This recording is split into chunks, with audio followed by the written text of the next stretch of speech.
Halo, selamat sore Tribuners. Hari ini Ariska kembali hadir menemani Anda dalam live Tribun Travel Update edisi Senin 18 Juli 2022. Dan seperti biasa, Ariska akan memberikan informasi terkait sejumlah wisata dan kuliner untuk Anda.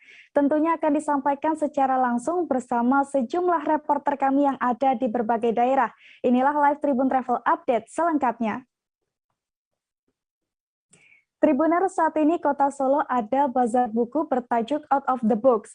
Dalam bazar tersebut, Anda bisa menemukan beragam koleksi buku, baik buku lokal maupun internasional, Tribuners. Selain buku, Anda juga bisa mendapatkan berbagai mainan edukatif. Menariknya, bazar ini menawarkan diskon hingga 90%, Tribuners. Dan untuk mengetahui lebih lengkapnya, kita sudah terhubung dengan rekan Yuroka dari Tribun Travel. Silakan rekan Yuro. Baik, terima kasih Ariska. Jadi di Solo tengah ada banyak banget nih acara. Satu di antara yakni Out of the Books, yakni bazar buku lokal dan internasional yang digelar di Solo Grand Mall. Alamat lengkapnya yakni di Jalan Sampriadi nomor 273, Kelurahan Penumping, Kecamatan Laweyan, Kota Solo, Jawa Tengah. Nah, Out of the Book sendiri menampilkan banyak sekali beragam buku baik lokal maupun internasional, mulai dari buku parenting, kemudian novel, ada juga biografi, dan kemudian ada buku bacaan buat anak-anak, kemudian ada pula buku tentang pengetahuan hingga Al-Quran. Nah, ini cocok banget nih buat kalian yang ingin menambah literasi ataupun wawasan, serta ingin mencari buku tertentu. Kalian bisa langsung datang ke Solo Grand Mall. Lokasinya berada di lantai 2, tepat berada di sebelah Amazon.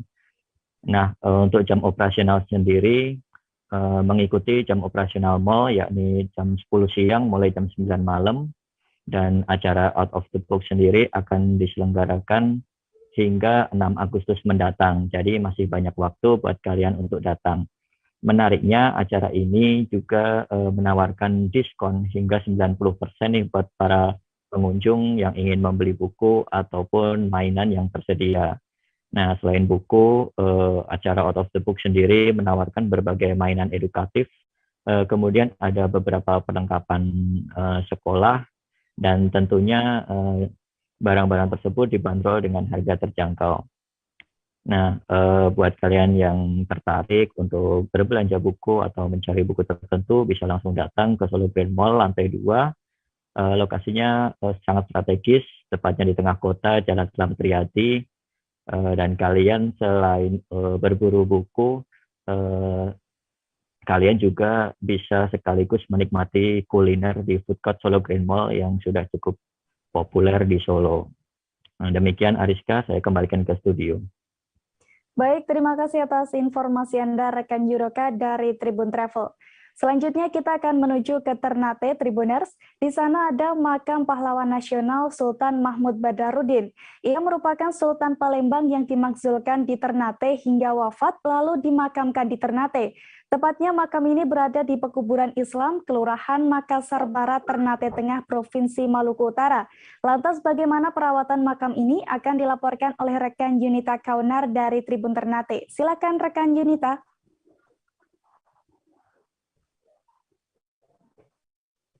Terima kasih Ariska di studio. Dapat saya laporkan secara langsung dari Kota Ternate bahwa di Kota Ternate, tepatnya di Kelurahan Kampung Makassar Barat, Kecamatan Ternate Tengah, Kota Ternate, terdapat salah satu makam pahlawan nasional, yaitu Sultan Mahmud Badarudin II, yang merupakan Sultan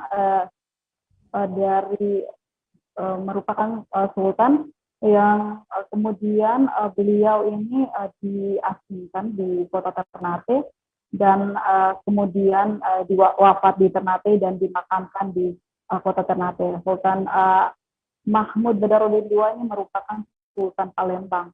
Untuk diketahui sahabat Tribuner bahwa makam Sultan Mahmud Badarudin II di Kota Ternate hingga saat ini masih terbaik. Adapun salah satu penjaga makam yaitu Ibu Dina, ia merupakan salah satu warga yang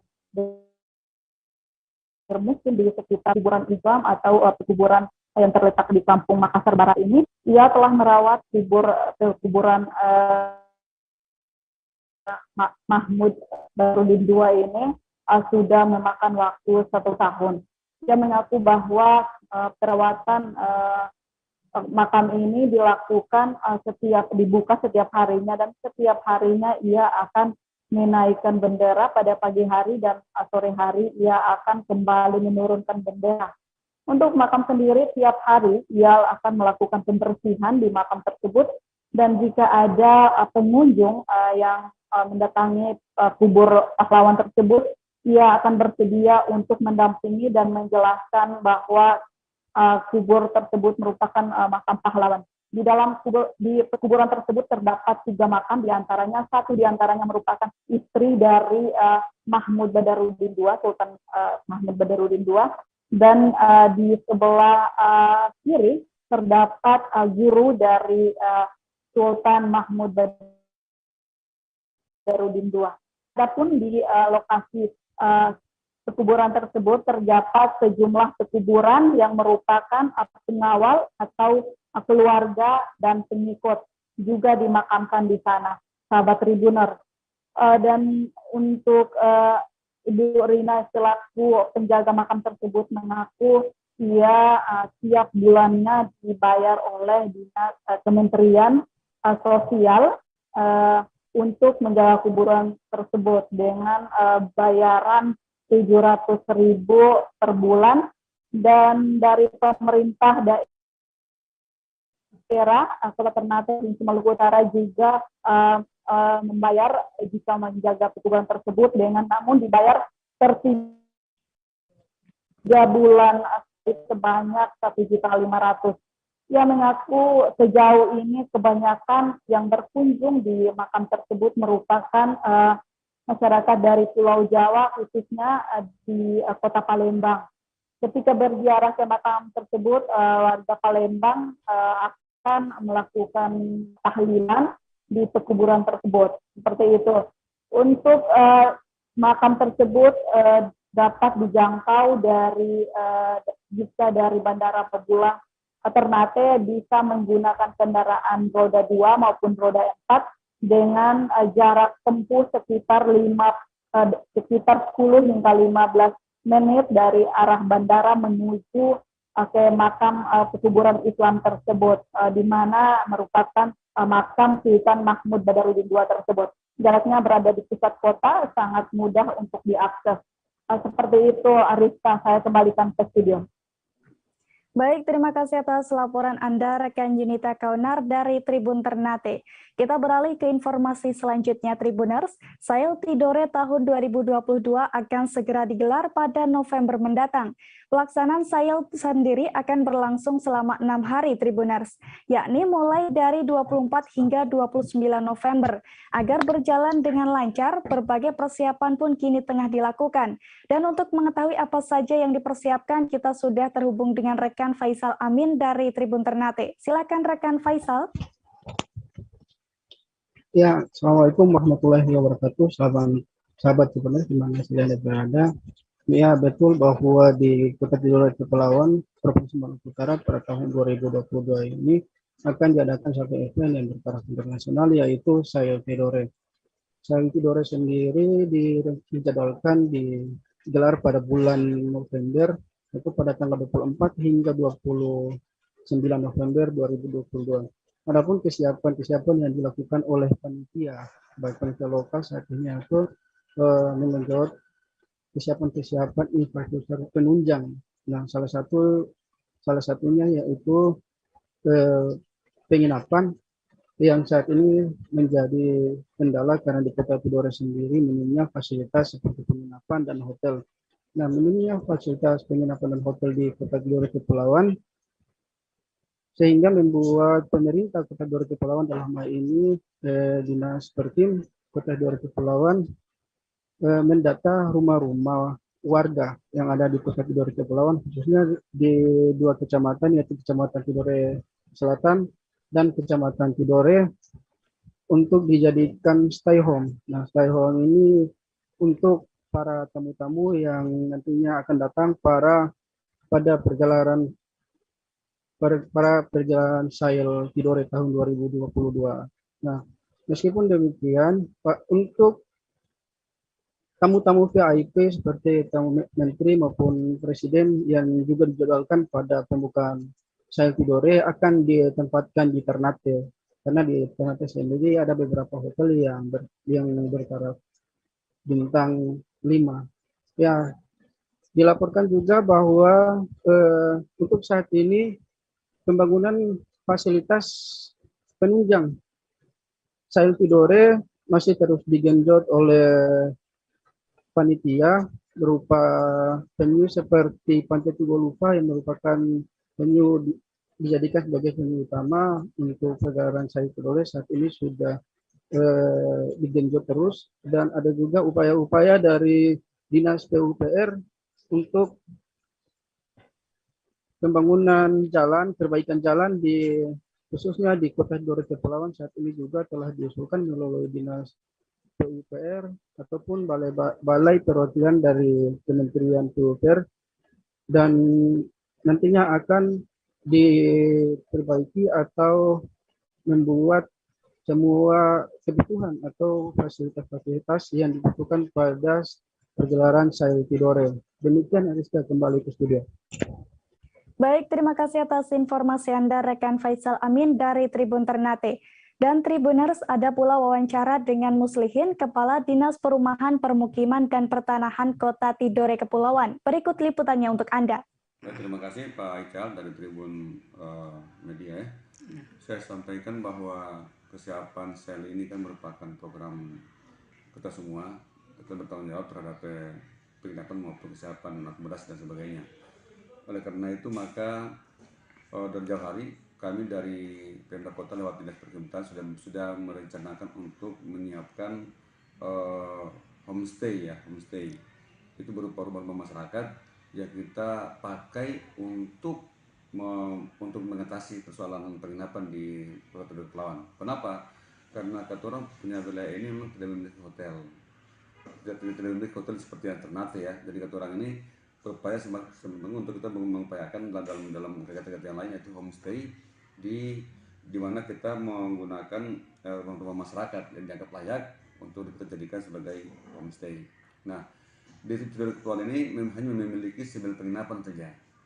Itu pun juga tidak begitu besar ya, sehingga untuk ke FIP itu saya sampaikan bahwa ini memang keturunan nanti akan bicarakan lagi dengan panitia saya juga, bahwa memang kita di sini mungkin juga akan menggunakan juga nanti kapal terapung. Pemda juga sudah menyurati Kementerian Perhubungan untuk meminjamkan kapal terapung itu bersihkan kamar juga yang cukup banyak. Ada di sini di depan Tugolupa nanti.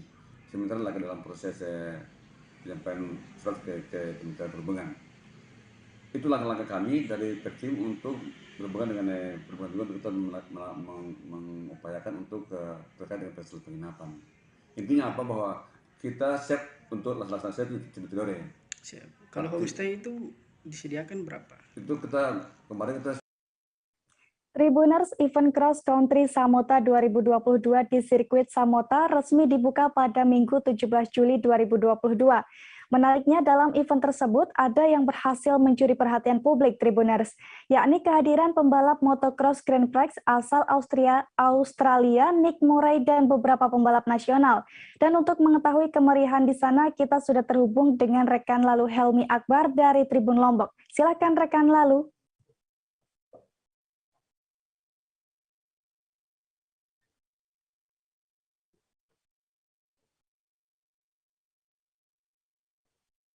Halo rekan Lalu.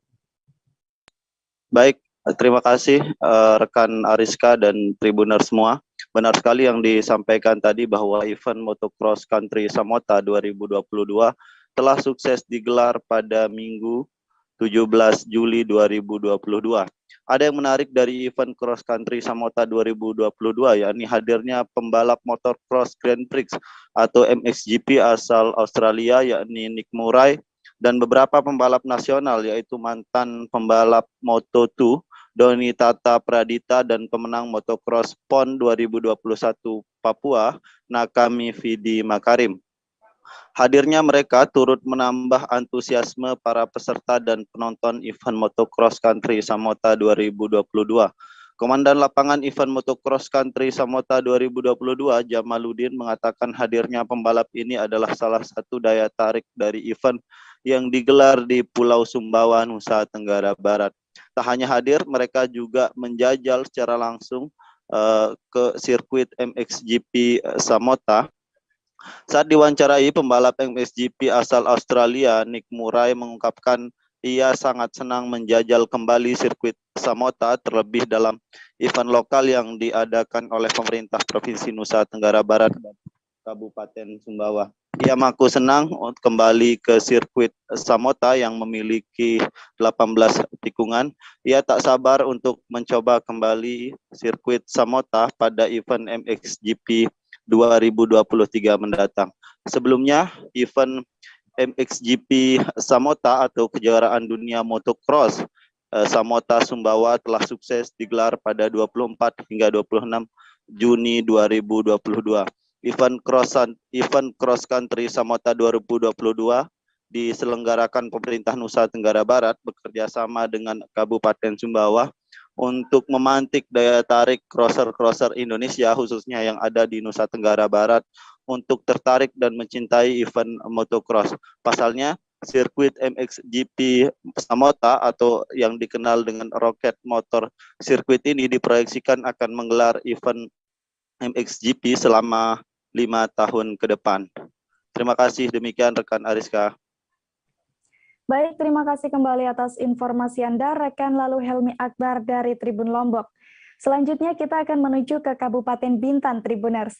Di sana ada Pantai Cemara. Tepatnya pantai ini ada di Tanjung Uban Utara, Kecamatan Bintan Utara, Kabupaten Bintan. Saat hari libur ataupun weekend, tempat ini kerap dipadati pengunjung. Lantas bagaimana keindahan dan suasana di sana? Rekan kami Endra Kaputra dari Tribun Batam akan melaporkannya untuk Anda. Silakan rekan Endra.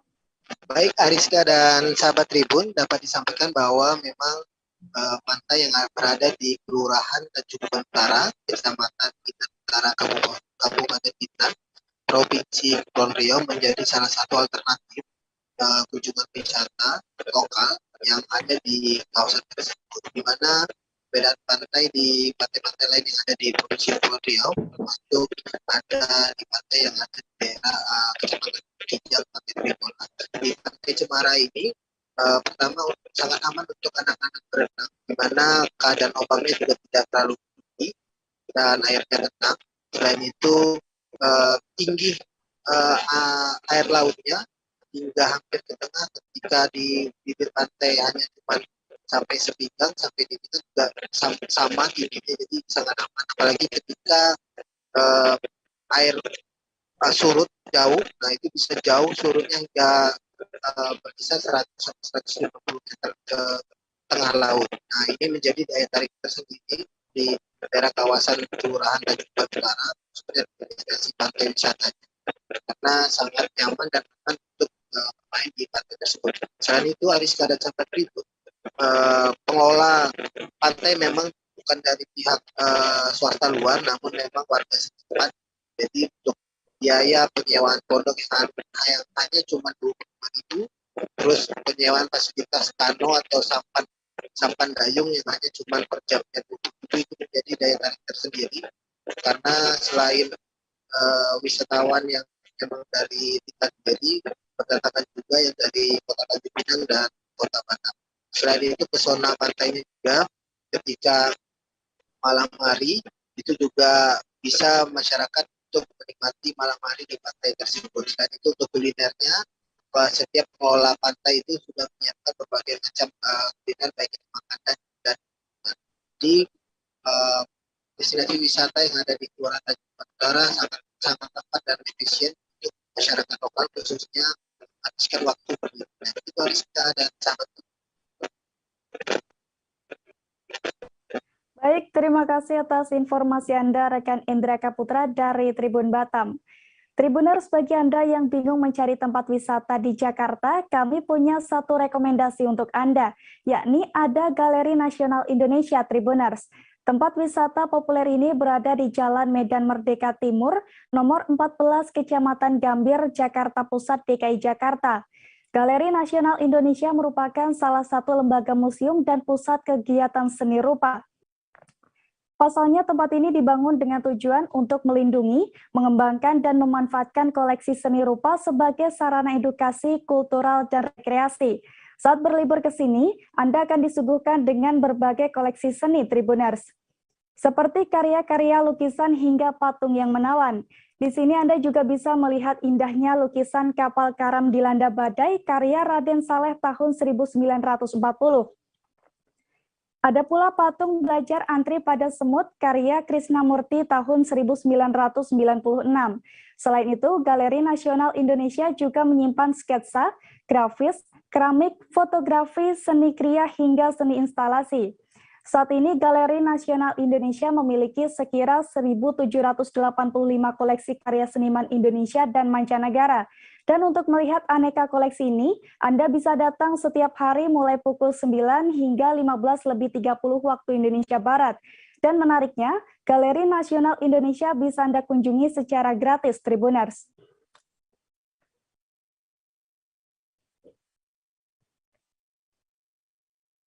Setelah dari Jakarta, Ariska akan ajak Anda untuk berwisata ke Yogyakarta, Tribuners. Di Yogyakarta ada wisata edukasi yang menarik untuk dikunjungi. Ada Suraloka Zoo, Tribuners. Suraloka Zoo ini berada di Jalan Boyong, nomor 97 Kaliurang, Hanggo Binangun, Kecamatan Pakem, Kabupaten Sleman, Yogyakarta. Sesuai dengan namanya, Suraloka Zoo merupakan kebun binatang mini yang memiliki sejumlah koleksi satwa.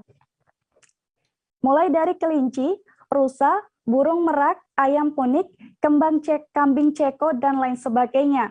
Para pengunjung juga disediakan sejumlah wahana seru, seperti flying fox, high rope, wheel climbing, playground indoor, kereta Thomas, kuda poni, dan masih banyak lagi. Selain itu, Suraloka Zoo juga memiliki restoran yang bisa dikunjungi seusai lelah berkeliling. Dan untuk menikmati keseruan ini, Anda tak perlu merogoh kocek.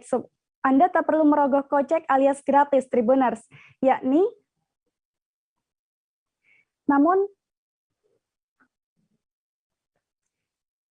maksud kami untuk masuk ke wisata ini Anda hanya perlu merogoh kocek 30.000 per orang. Namun harga tersebut belum termasuk wahana permainan yang ada di dalam kawasan Suraloka Zoo, Tribuners.